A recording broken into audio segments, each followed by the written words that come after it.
On Podcast Network, your team every day. You are Locked On Eagles, your daily Philadelphia Eagles podcast. Part of the Locked On Podcast Network, your team every day.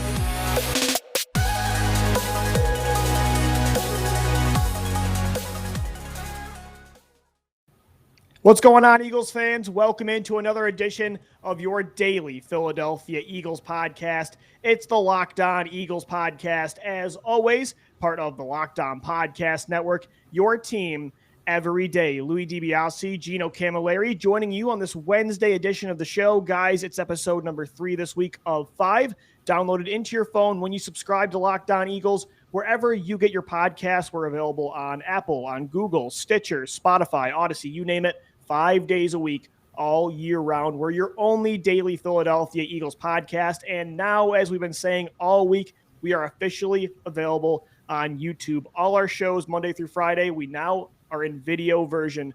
So we have that format for you available as well all throughout the 2021 season and beyond. Make sure you subscribe to our YouTube page to get daily videos right here on LOE. Gino, what's up, man? The Eagles are playing in just one more day. And, you know, it's kind of funny. I was thinking about, like, man, the preseason, we're in week 2. We got a couple more weeks to evaluate the roster. But you got to remember, it's a 17-game regular season this year. So you've got probably this is maybe the tune-up game for the starters against the New England Patriots. And then that third game is maybe treated like your typical preseason week 4 against the New York Jets. So it's kind of a different week 2 of the preseason than normal.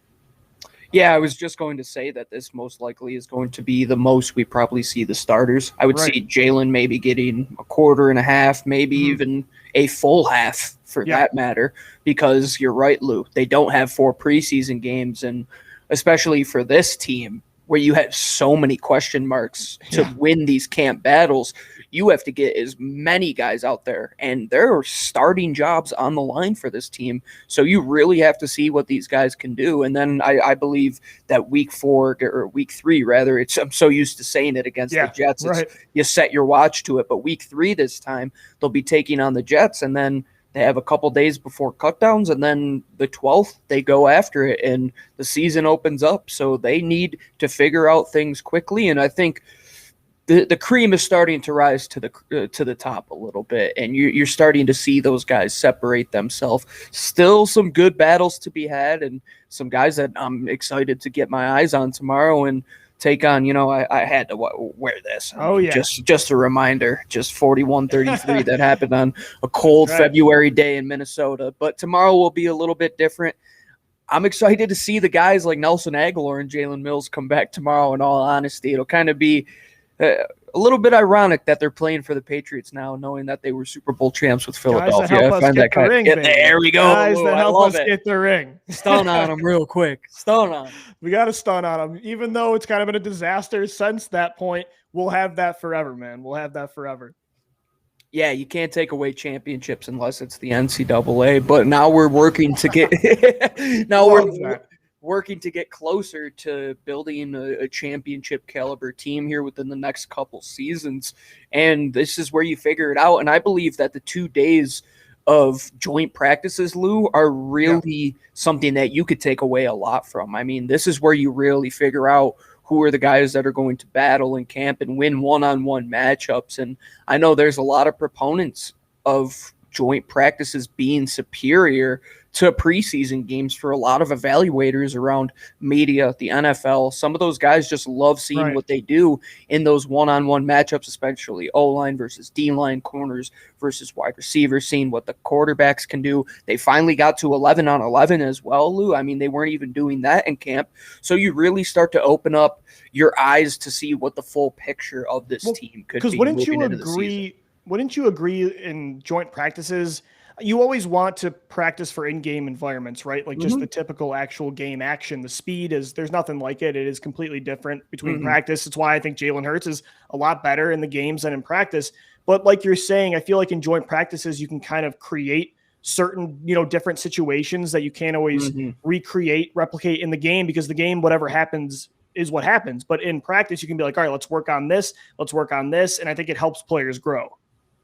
Yeah, absolutely. And the idea of going against different individuals too, because when you're going against the same guys, I mean, I think back to my days, completely different context of playing lacrosse in high school. You go against those kids for a month and a half before you even go to a scrimmage. You know what hand the kid is going to go to. You know how many steps he's going to take before he drives. That's what it is in camp. Like, you can be Darius Slay being a lockdown corner, and he's so smart, so he'll pick up on little things like that. But now when you're going against fresh competition, those little, I would say, intricacies of your position now can come out to the fullest extent, because you're going against competition where you might use that move over and over on Darius Slay and he locks you down. But now you get open in camp against a guy like JC Jackson, or you win in your pass rush move for a guy like Josh Sweat or any of those interior defensive linemen. And tomorrow is going to be a big showing of what these guys really can do on Sundays, because this might be the last time you really get to see any of the starters for nearly a month here, Lou. So this is a big matchup coming up tomorrow. But after these 2 days of practice, I'm very, very pleased with where this team is. And I believe a lot of people in that building are as well. In segments 2 and 3, Gino and I are going to get into specific players on offense and defense we think you should keep an eye on against the Patriots tomorrow, second preseason game at 7:30. Gino and I will do a recap show right after. So again, be sure to subscribe to our YouTube page and all our podcast platforms that we are available on. Again, all of them. Wherever you listen, we are available. Gino, before we get into that, before we take a break, let's do a quick injury update, because one guy we can't keep watching, which is really disappointing, because he would have been one of the guys on our list of players to continue to keep your eye on as he develops this upside and turns into maybe your next Jordan Mailata or Josh Sweat. It's tight end Tyree Jackson. Unfortunately, yesterday, after a pretty impressive touchdown catch, he landed on his back, and I think it was a fractured bone that is now keeping him sidelined for 8 to 10 weeks. It's not going to require surgery. So unfortunately, though, Gino, that'll end his summer. And now it kind of puts you in an interesting spot at the tight end position, because it's like, okay, 8 to 10 weeks, you could argue that he should still make the 53-man roster. But at the same time, I guess it maybe depends on what you think you're going to do with Zach Ertz still. Like, if you think you're going to keep Zach Ertz, then maybe you stash away Tyree Jackson, you redshirt him like you kind of did with Mailata his rookie year. Keep Richard Rodgers is now your third tight end, kind of the best of both worlds. But if you think maybe you're going to trade Ertz still before the season starts, or early on during the season before the deadline, you might still want to keep Tyree on the 53-man roster. So it's kind of an interesting situation now with the injury to see what'll happen. But it's so disappointing, because I was loving watching his progress for sure. He was having a great camp and then a great start to the preseason last week against Pittsburgh. Yeah, I kind of believe that he would be one of those like unspoken rule type of guys where they will put them through waivers and nobody will claim them because they know he's injured. And that's just kind of what they do in the NFL. And I believe he'll be that. We always call it the camp stash, the guy that they just sometimes it's not a real injury, that we've heard of those phantom injuries for a lot of guys. I think that was the Jordan Mailata injury, but absolutely. Yeah. All of a sudden he's injured and then he's not playing anymore, but that's a smart way to go about it. And you're right, Lou, but now it opens up the opportunity. I mean, you're looking at guys like Stoll now. Is he a guy that you could potentially use as your third tight end if you were to trade Zach Ertz? Or do you go light at that position and you just keep Ertz and Goddard for another year, and Richard Rodgers just as a vet who is a casualty? I don't know how they're going to go about it, but they have optionality now, especially with this injury too. It just opens up opportunity. And that's really, as bad as it is to say, you can't celebrate injuries, but now you can celebrate seeing somebody else get those reps. And hopefully Tyree can come back, because he was on a good developmental track. And I really believe that that type of specimen he is, in his athletic frame, in his build, how big his wingspan is, his frame to catch the ball, his whole 360 clock. He can catch outside the frame, below his legs, above his head.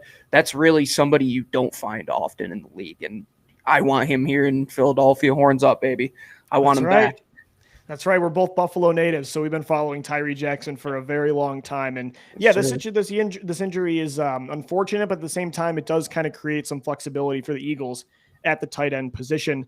All right, guys, we got to take a break right here on Locked On Eagles. Coming up next, who are some players to watch on the offensive side of the football you should be keeping a close eye on against the New England Patriots tomorrow night at 7:30. That's coming up next right here on Locked On Eagles. And guys, today's show is sponsored by betonline.ag.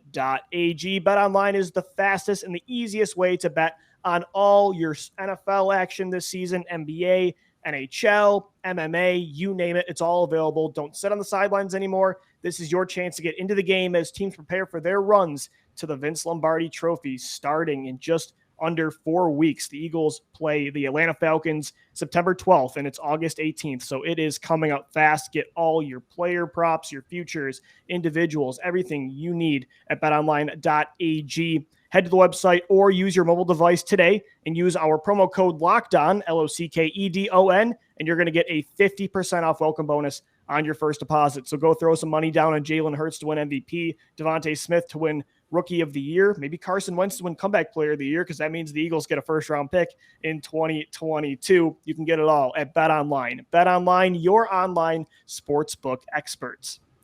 All right, Eagles fans, welcome back into this Wednesday edition of Locked On Eagles. Gino, the Eagles taking on the New England Patriots tomorrow night at 7:30 for week 2 of 3 games during the 2021 preseason. And we're going to start off talking about some players to watch, I think, on the offensive side of the football. And I feel like, dude, the first guy we got to talk about together is wide receiver Jalen Reagor, just based on the continued momentum that's building with this kid since that one awful practice a couple weeks ago. Nick Sirianni really lighting a fire under him. And since then, he's been going off. I mean, I talked about it yesterday, that one-handed catch. I think every Eagles fan has watched it probably like 40 times.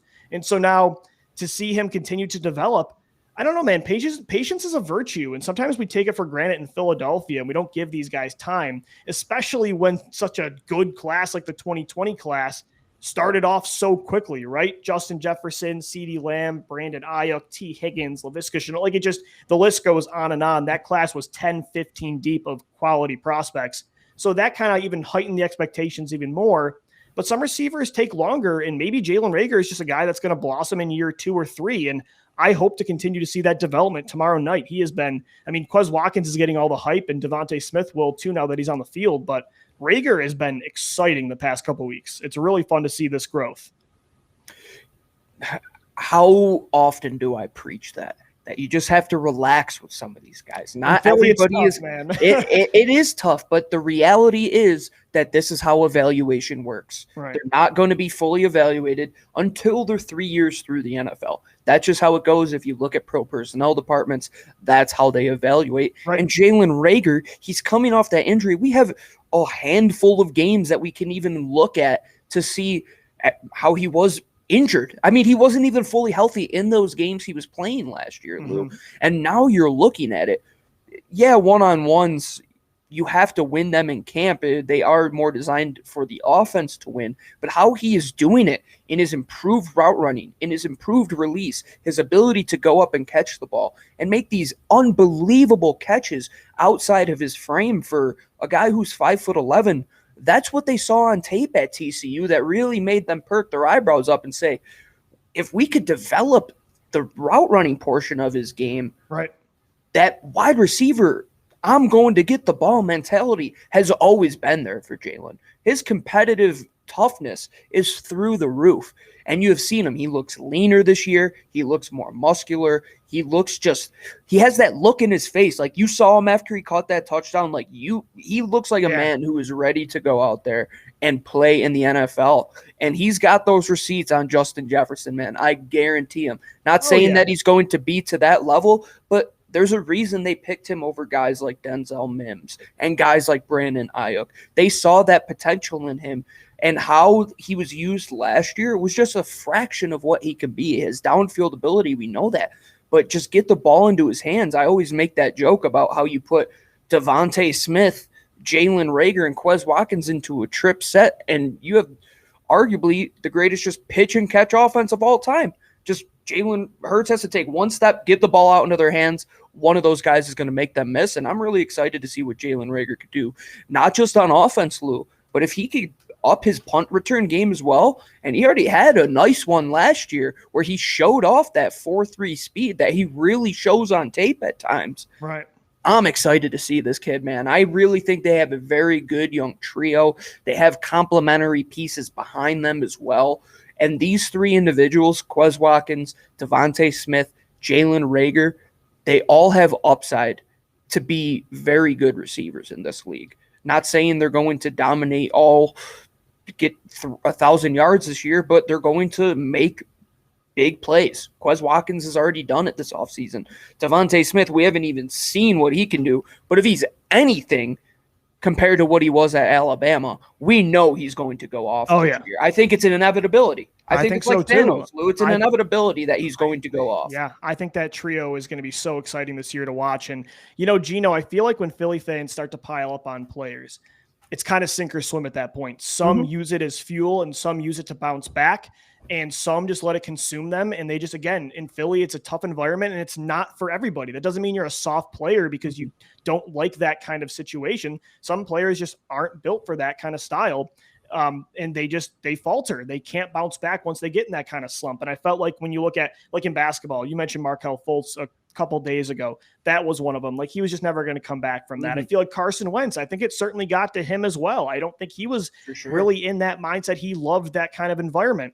And then like Nelson Aguilar could never find consistency. And I feel like, again, it piled up with Nelson Aguilar as well, where when he goes into another environment that's, more low key, I think that helps guys like that more. So it really depends on if you can thrive in this highly competitive, demanding market. And Jalen Reagor last year, I mean, he went on and off Twitter like 4 or 5 times because he kept getting into it with fans. But it's good to see that in year 2, that didn't break him. And it seems like he is more motivated than ever because, again, it's very sink or swim. This is like the time to figure out what you're going to be because, again, it's tough to do that in Philly sometimes when you start off slow, especially in comparison to your draft class when guys behind you are thriving. Yeah, I think motivation without guidance can be a very dangerous thing. And he was a motivated player, but I really don't think he had like somebody to take and put their arm around him. And Nick Sirianni, perfect for him. Yeah, he really is, Lou. I mean, you talk about a young core who really doesn't have a veteran presence there. Like you go to the cornerback room, right? Like you have Darius Slay, Steven Nelson. You go to the wide receiver room. Who's your veteran?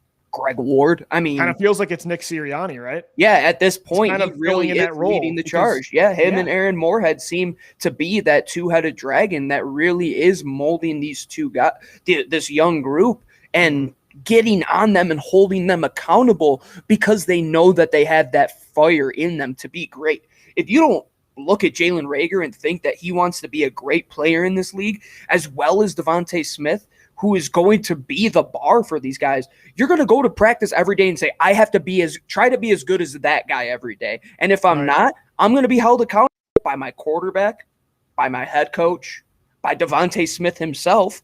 So I have to be as good as I can be, and it seems to be working for this young group. And we knew Quez Watkins always had that dog in him and that it just was a matter of time before he's no longer a secret, as Jalen Hurts would say, and the cat's out of the bag. But Jalen Reagor, he kind of had to be reeled in a little bit when it came to the off-field stuff, and some guys need that. And now it really is that he's back on that path, that trajectory we thought he would be on, fully healthy. I feel like he's in a good mind state after everything that happened to him this summer when it came to the off-field stuff with his best friend and just when it came to the mental health issues. We all have things that we have to overcome, and we have to understand that.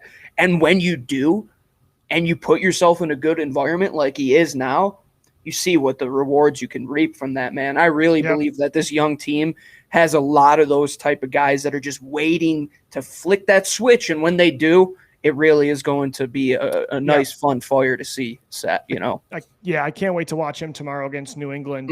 Gino, is there any other offensive players that you're specifically keeping an eye on tomorrow night?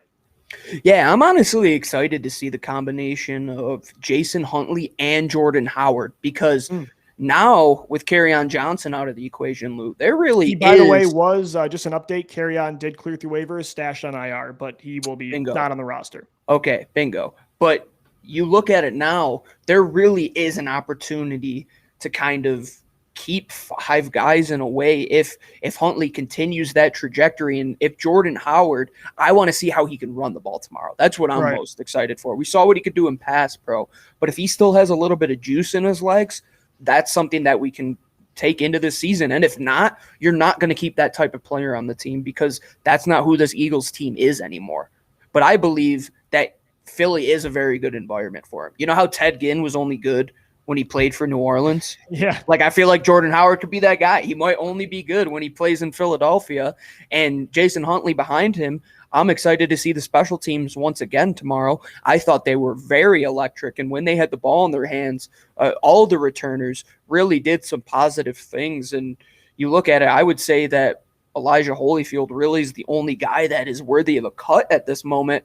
The other guys really have proved themselves, and we know what Miles and Boston and Kenny Gainwell can do, of course. But what can these other 2 guys do? I wouldn't give that many snaps to Miles, even if he were to play tomorrow, because we know what he's going to do on the ground. Same with Boston. We know what he's going to do in the pass game. Maybe give Kenny the start. I would start Kenny Gainwell in all honesty. He's the other guy I wrote down. I'm glad you mentioned Kenny Gainwell because I think – for the preseason, you want to watch Howard and Huntley more because they might be battling for that 4th and final spot. Or, you want to see how those 2 round out the depth chart, how they look, because Kerryon Johnson I thought was going to be that guy. Mm-hmm. So now you're watching Howard and Huntley closer. The only reason again, we know that Gainwell is a lock, and we know that honestly, he might have the second biggest role on this backfield, I think ahead of Boston Scott, but he fascinates me. I love watching the way they deployed him last week against Pittsburgh. Like sometimes he was in the backfield, sometimes they used him in the slot.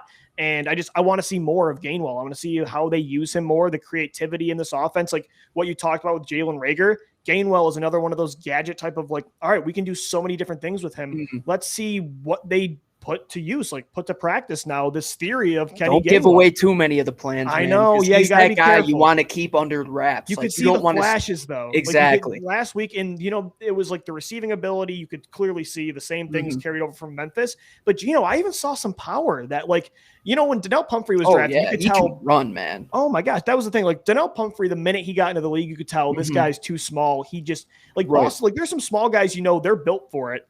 And like Donnell Pumphrey, you knew the minute he was out there, like this just isn't going to work. Gainwell, you saw him lower the shoulder and he was driving guys back. And I'm like, wow, like that's the type of running back that Memphis has. I mean, you look at Darrell Henderson, even Tony Pollard, who was smaller, he still laid the boom, man. He was a physical runner as well. And Antonio Gibson, my favorite of the bunch, I see a lot of all of those 3 players in a guy like Kenny Gainwell. Like I see the power that Antonio Gibson has on the ground. I see that little bit of burst that Darrell Henderson has that we loved. And I see that receiving and open field ability in Tony Pollard that we see there in Dallas.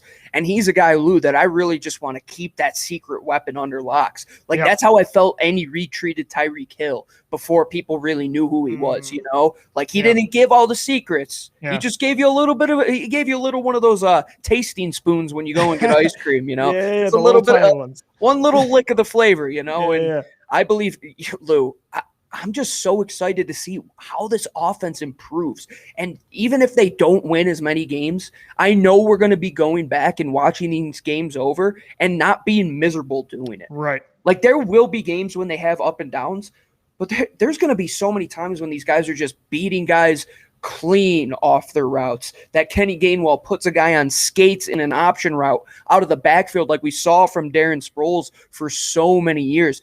Miles Sanders is due to break a 75-yard run every single season.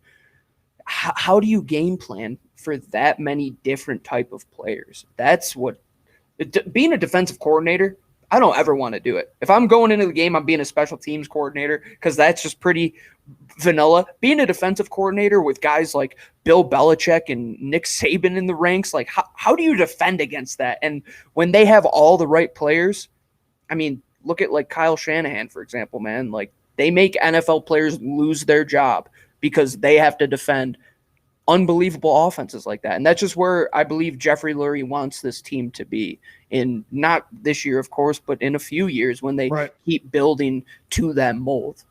Absolutely, Gino.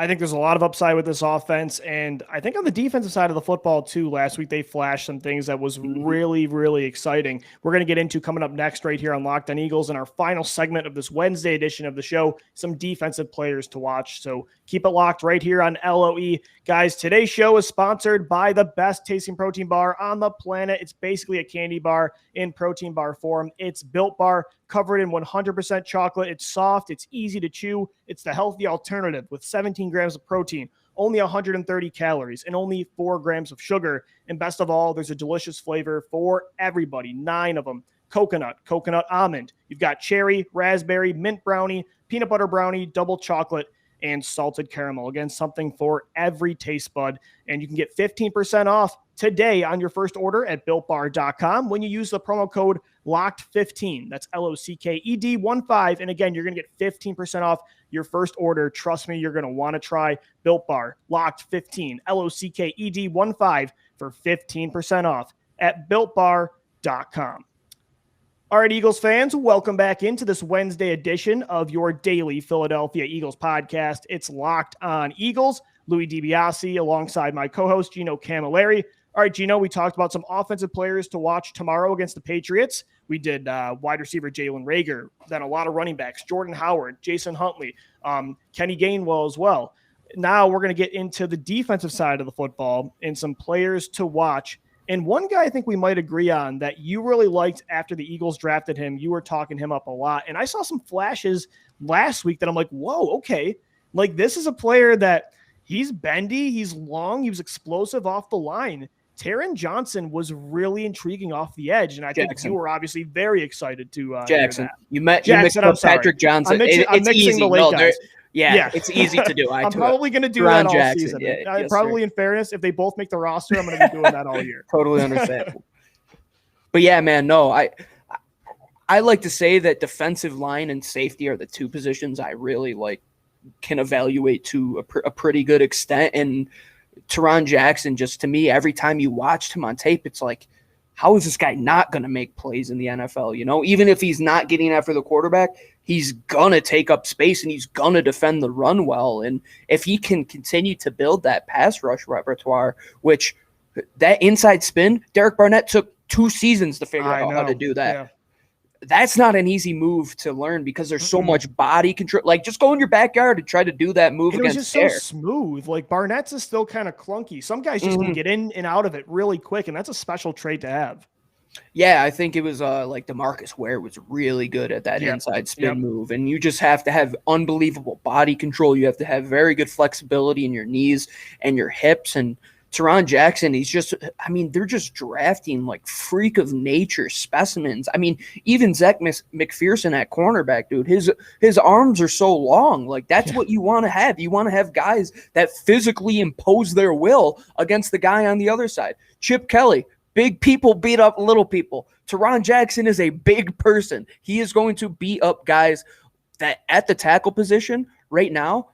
If he goes against a guy that's not that athletic, he's going to beat him with athleticism. Oh, if he's going against a guy who can't anchor against power, he's going to get you with power. He could defend the run, and in reality, he is a very, very good depth piece to have on this team. And if he could continue to develop, and I mean, he's just a few snaps into his NFL career, Lou, and having a good pass rush repertoire, being that hybrid defensive end / 3-tech style of player will take you far in this league, because if you can win against both tackles and guards, you're going to be a very good player in the NFL. And defending the run as well on the defensive line, that always brings home the bacon and cashes the paychecks.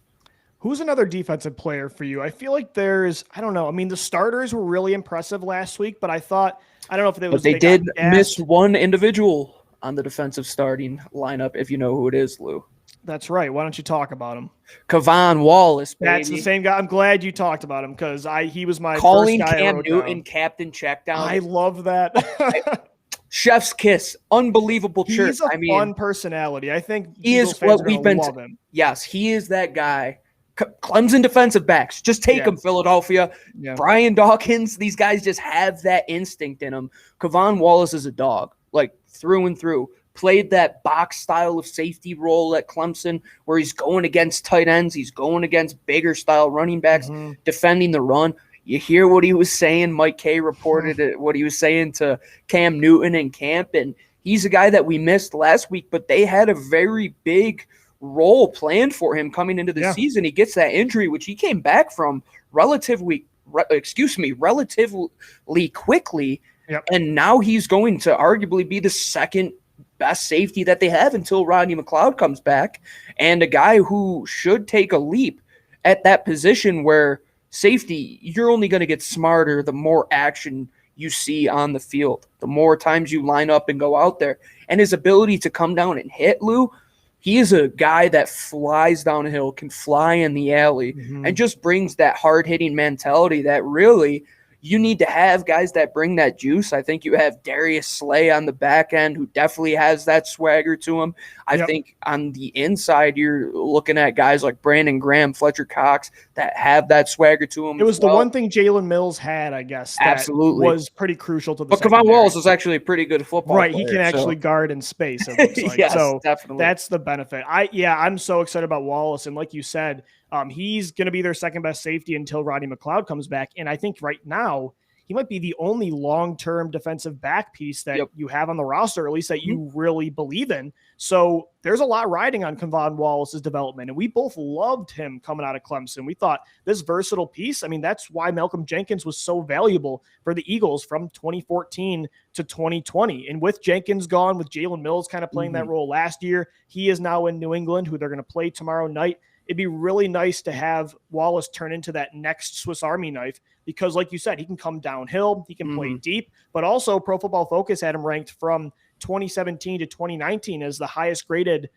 slot defensive back in coverage. So that's a versatile piece that hopefully that translates to the NFL because he's already got the swagger, like you said, and the personality to carry that torch in the defensive backfield. And he's going to be a very big, I would say he's going to get a big boost from Jonathan Gannon's scheme because he really was.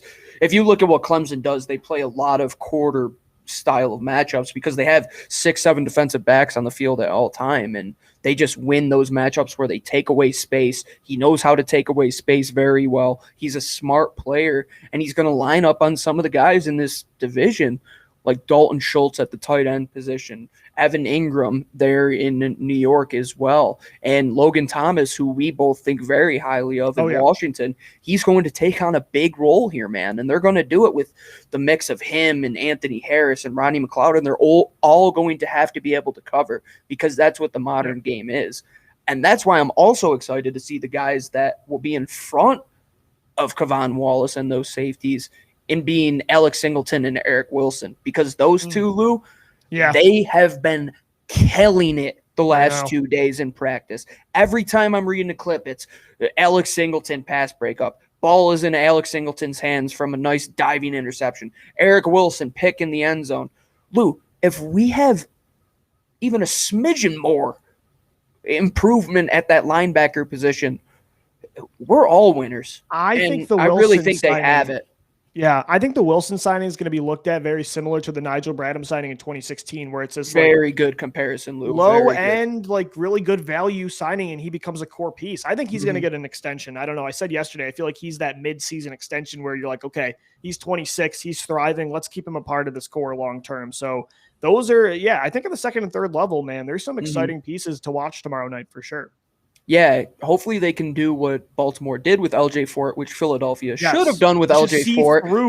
See through, and then you sign him to an extension a few games in when you know that he is a valuable piece, which I think he very much is, Lou. I agree. Tomorrow should be a fun game. You're going up against a team that Bill Belichick is going to have his team in form for 4 quarters because he's not a guy that takes any dogging on the field. They're going to have to go out there and really set the tone tomorrow against a good team, and guys are going to win their job and guys are going to lose their job based on what they do tomorrow. So tune in because this might be the last time you see some of these guys in Philadelphia, and value those minutes. And I'm excited to see another game, Lou. We're getting closer to the regular season. We're so close. Less than a month away. Kickoff tomorrow is at 7:30. Gino and I will have a post-game show for you right after.